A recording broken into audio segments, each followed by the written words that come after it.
Por lo general, cuando nos abocamos al diseño de elementos de hormigón armado, seguimos el siguiente procedimiento.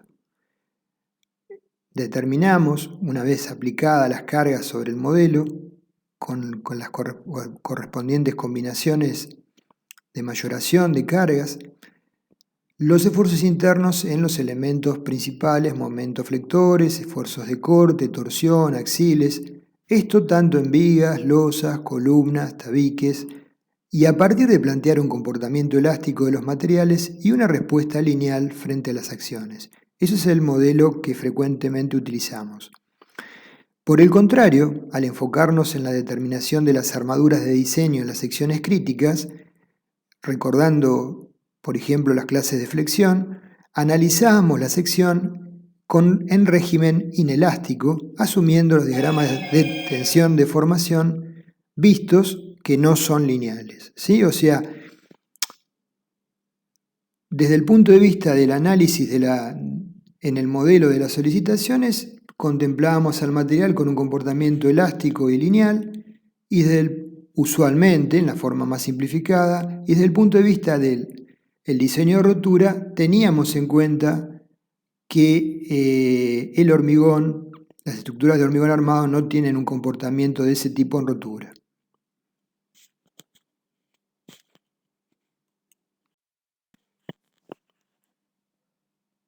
Analizando esto que estábamos mencionando, evidentemente constituye una inconsistencia porque estamos combinando lo que es un análisis elástico con el diseño límite para definir las armaduras y hacer las verificaciones sobre hormigón y acero.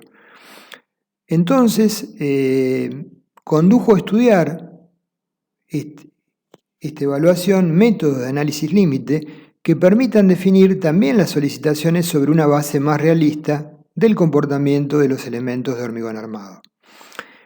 Una aplicación de ello lo constituye el estudio de losas, que son elementos armados con cuantías tales que por lo general resultan subarmadas, es decir, a menos que la falla sea por corte o en una dirección o por punzonado bidireccional, las fallas suelen ser dúctiles y por ende es más factible hacer un enfoque de este tipo.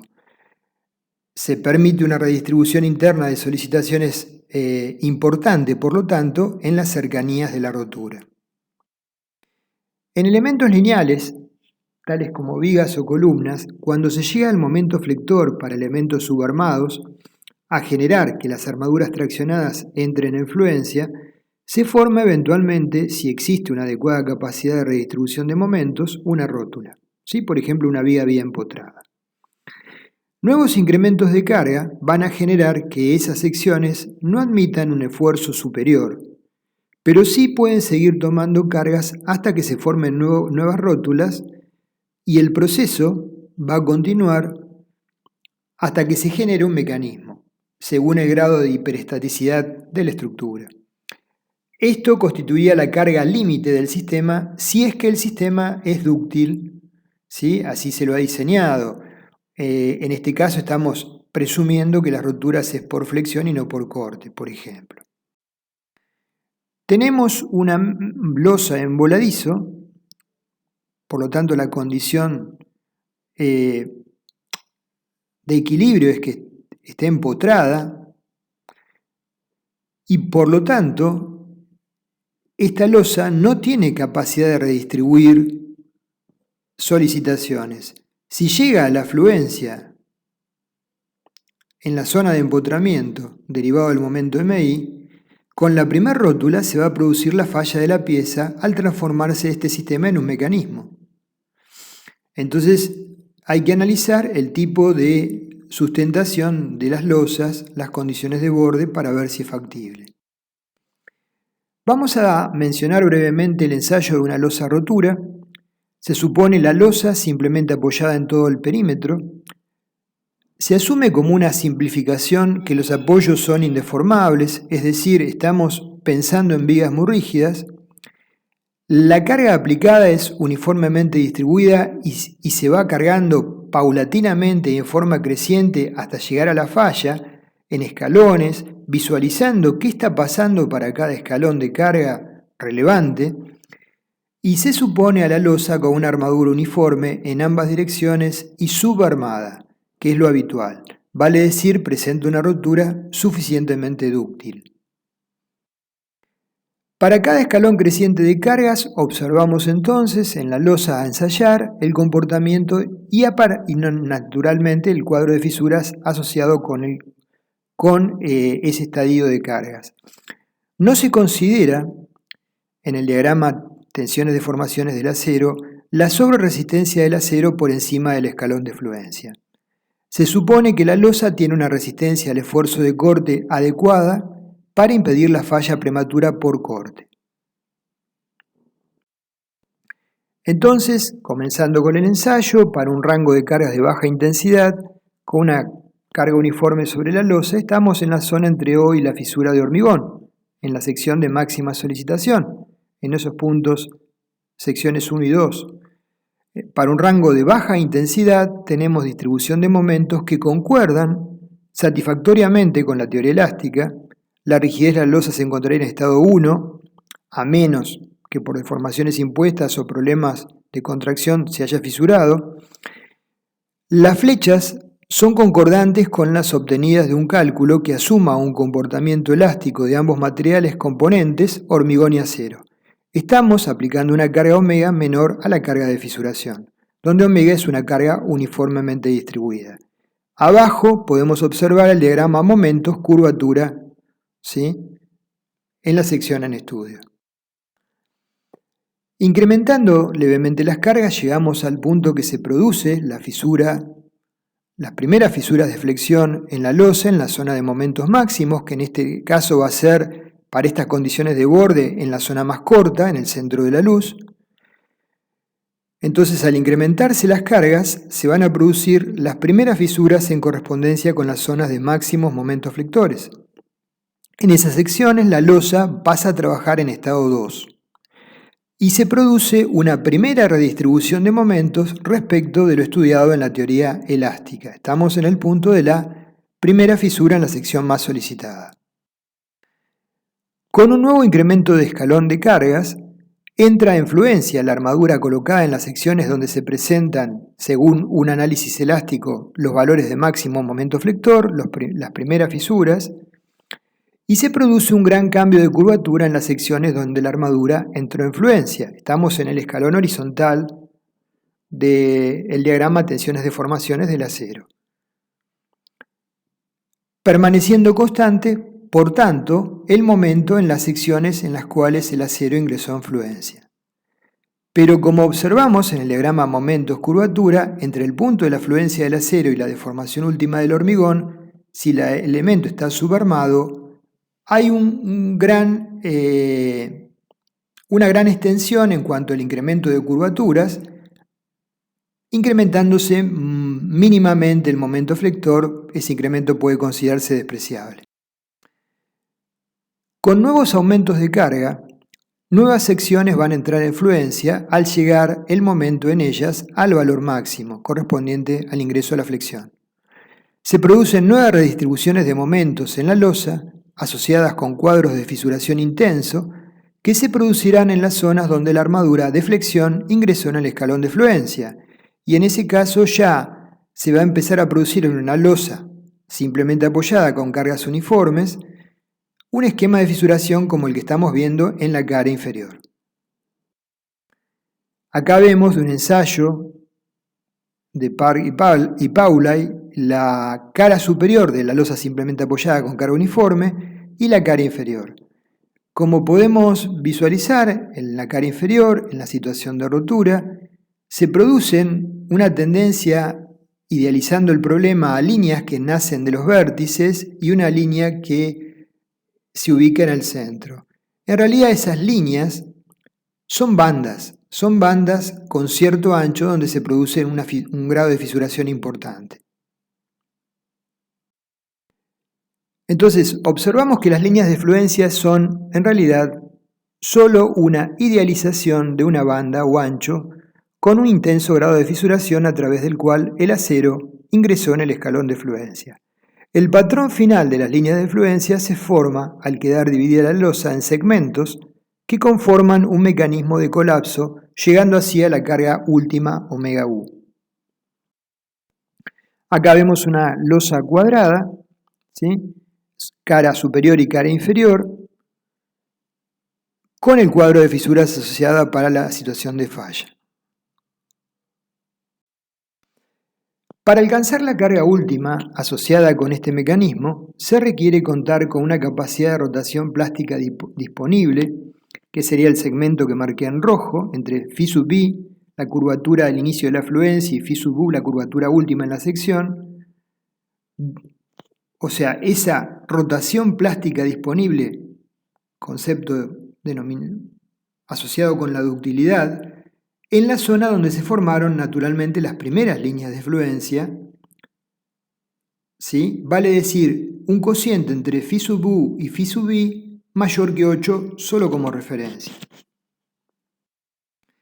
Conclusiones del ensayo entonces de la losa subarmada. Debido a la plasticidad, va a ocurrir una redistribución de momentos respecto a la teoría elástica antes de que la losa llegue a la capacidad última de carga. Una vez alcanzada la resistencia de fluencia, la sección puede incrementar sensiblemente los valores de la curvatura con poca variación en relación al momento que se corresponde con el ingreso a fluencia de la armadura traccionada. Un enfoque, según el análisis límite, permite evaluar la carga última suponiendo que las secciones de la losa son lo suficientemente dúctiles como para permitir que se presente esta redistribución de momentos internos que estamos planteando. Entonces, a partir de esto podemos plantear los teoremas de análisis plástico. Provienen de la teoría general de plasticidad estructural. Este establece que la carga última de colapso de una estructura se encuentra entre dos límites, uno superior y otro inferior frente a la carga real de colapso. Una solución completa mediante la teoría de plasticidad trataría de hacer que los límites superior e inferior convergieran a la solución exacta entre comillas. Cuando hablo entre comillas, porque entre otras cosas, a modo de ejemplo nada más, estamos diciendo que es una losa sobre apoyos indeformables. Eso ocurre en los ejercicios prácticos. Si la losa ocurriría sobre tabiques de hormigón, si la losa se apoya sobre vigas, ninguna viga, salvo que tenga una rigidez muy elevada, es precisamente indeformable. Tendrá una mayor o menor capacidad de formación. En estructuras de hormigón armado, en el rango inelástico, el concepto de exactitud no es apropiado porque cualquier solución que planteemos va a ser solo aproximada con un grado mayor o menor o más pobre de aproximación. Entonces es posible enunciar dos teoremas, el teorema del límite inferior o teorema estático y el teorema del límite superior o teorema cinemático. Los métodos basados en el teorema del límite inferior nos brindan como resultado una carga estimada última que va a ser la correcta o bien puede encontrarse por debajo de la real. Vale decir, nos va a ubicar del lado de la seguridad. Una aplicación práctica de este método, que lo vimos en las clases de losas, es el llamado método de las fajas o de Hillerburg. Por el contrario, los métodos basados en el teorema del límite superior definen una carga última que es la correcta o bien eventualmente puede ser superior a la real. Una aplicación práctica de esto es el método de las líneas de rotura o de Johansen, a veces se lo ubica por el autor. Entonces, el teorema del límite superior plantea que una carga externa, calculada a partir de un mecanismo adoptado compatible con los vínculos, va a ser siempre mayor o igual que la verdadera carga de colapso. Por tanto, se dice que la carga última hallada es mayor o igual que la verdadera. Esto puede ser motivo de preocupación. En realidad, si trabajamos con precaución, no suele generar problemas. Como hipótesis simplificativas del método de rotura tenemos, dado que una vez que se alcance el mecanismo de colapso, las deformaciones plásticas son significativamente más grandes que las deformaciones elásticas de los sectores de losa entre líneas de rotura, se acepta como una hipótesis razonable que los segmentos entre líneas de rotura son planos. Este es el esquema de líneas de rotura de una losa simplemente apoyada con una carga uniforme. como vimos siguiendo las líneas de rotura de las fotos de los ensayos, dos líneas que parten de los vértices que se vinculan con una línea en el centro de la losa. Lo anterior implica adoptar un diagrama momento-curvatura correspondiente a un material rígido plástico. Es decir, el diagrama momento-curvatura va a tener la conformación de, hasta llegar al momento de plastificación, no se va a presentar curvatura y a partir de ese momento, con un crecimiento nulo del momento, la curvatura va a crecer en forma indefinida. Esto es solo una simplificación naturalmente. Es necesario, para poder aplicar esta teoría, que las secciones sean lo suficientemente dúctiles como para permitir que se presente la rotación plástica en las zonas críticas, mientras que la articulación plástica se va extendiendo a otras secciones de la losa. Para que las líneas de fluencia puedan actuar como articulaciones plásticas que conforman un mecanismo de colapso formado por segmentos de losas planas, tiene que ocurrir que las líneas de fluencia las imaginamos como líneas rectas y constituyen ejes de rotación para los segmentos de la losa. ¿Sí? Los apoyos de la losa a su vez también son ejes de rotación.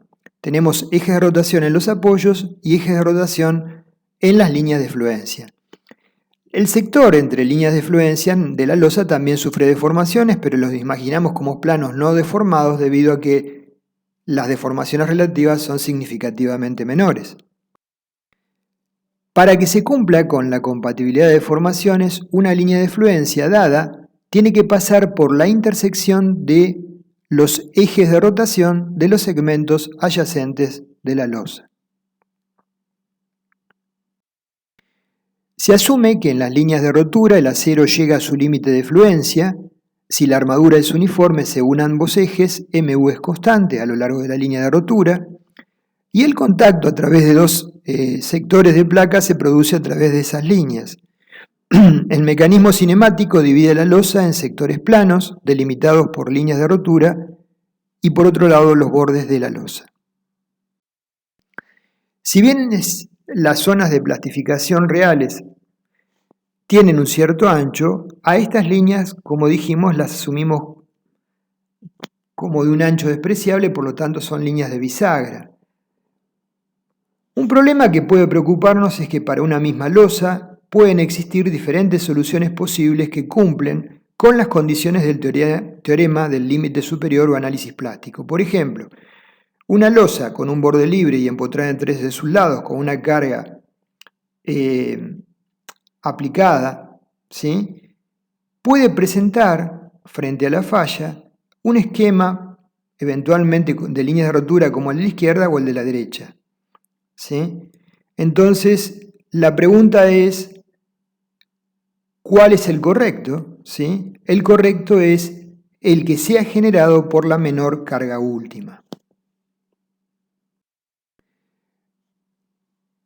Entonces, resumiendo y tratando de sintetizar esta presentación, para esta introducción, el teorema, en el método de las líneas de rotura, el teorema del límite superior o teorema cinemático, nos indica si para un pequeño incremento en el desplazamiento, el trabajo interno que hace la losa, suponiendo que los momentos en todas las rótulas plásticas son iguales al momento de fluencia y que las condiciones de borde se satisfacen, es igual al trabajo externo hecho por las cargas dadas para ese mismo pequeño incremento en el desplazamiento supuesto, esa carga es un límite superior para la capacidad de carga real, valor obtenido siempre mayor o igual que la verdadera carga de colapso. Para aplicar este teorema debe definirse un mecanismo cinemático compatible con los vínculos o configuración de rotura y estar en equilibrio con la carga última estimada. Como limitaciones del método de línea de rotura, como se mencionó, al ser un método de límite superior, predice una carga última de falla teórica que puede ser igual o mayor eventualmente a la real, lo cual es una preocupación, y dado que requiere conocer previamente las armaduras colocadas, no es, en el sentido estricto, un método de diseño, sino más bien es un método para evaluar la capacidad de carga de una losa que tenga un prediseño. Deberán revisarse asimismo adecuadamente las condiciones de servicio, esto es, las flechas y fisuración bajo el nivel de cargas de utilización, porque aunque la losa tenga la resistencia adecuada frente a las cargas de últimas, puede ser que para las cargas de nivel de servicio presente flechas excesivas o cuadros de fisuras que no sean compatibles con las condiciones de uso. Esto es muy importante tenerlo en cuenta. Y para cerrar este video, dado que el método se enfoca solo en la capacidad de carga de flexión, se debe revisar la capacidad de carga al corte y ante presencia de fuertes cargas concentradas la capacidad de carga al punzonado de la losa. Bueno, con esto cerramos esta introducción al tema. Gracias.